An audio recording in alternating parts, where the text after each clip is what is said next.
ખાતરી પણ આપું છું, પણ સાચા આદિવાસીઓને ખૂબ તકલીફ પણ પડી રહી છે. એ જે દાખલો લેવા જાય એને ખબર પડે છે.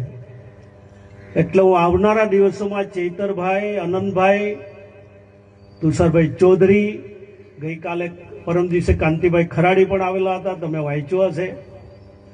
ખરાડી તો બહુ જ માણસો લઈને આવેલા હતા કે નરેશભાઈ દાખલા નથી મળતા, સાચા આદિવાસી લોકોને દાખલા નથી મળતા. હું બધા જ સમાજના આગેવાનો અને ધારાસભ્યોને સાથે બેસાડવાનો છું. અને 1,07,00,000 આદિવાસી સમાજની વસ્તી છે, અને 1,07,00,000 આદિવાસી સમાજની વસ્તીને અને સાચા આદિવાસીઓને તકલીફ નહીં પડે એની ચિંતા પણ અમારે જ કરવાની છે. કારણ કે આપણે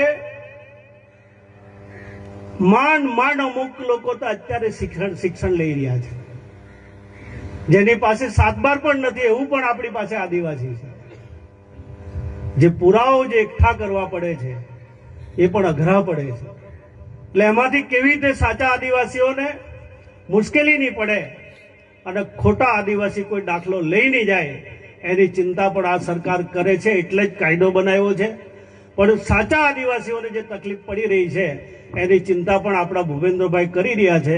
અને આવનારા દિવસોમાં હું ચેતરભાઈથી લઈને બધા લોકોને બોલાવવાનો છું, અને તે સમયે અમે કોઈ કેવી રીતે એનો એક સારો રસ્તો નીકળી શકે એ દિશામાં પણ મારા પ્રયત્ન હશે. ખાલી એક ખુલાસો તમને મેં આપ્યો છે. ધન્યવાદ.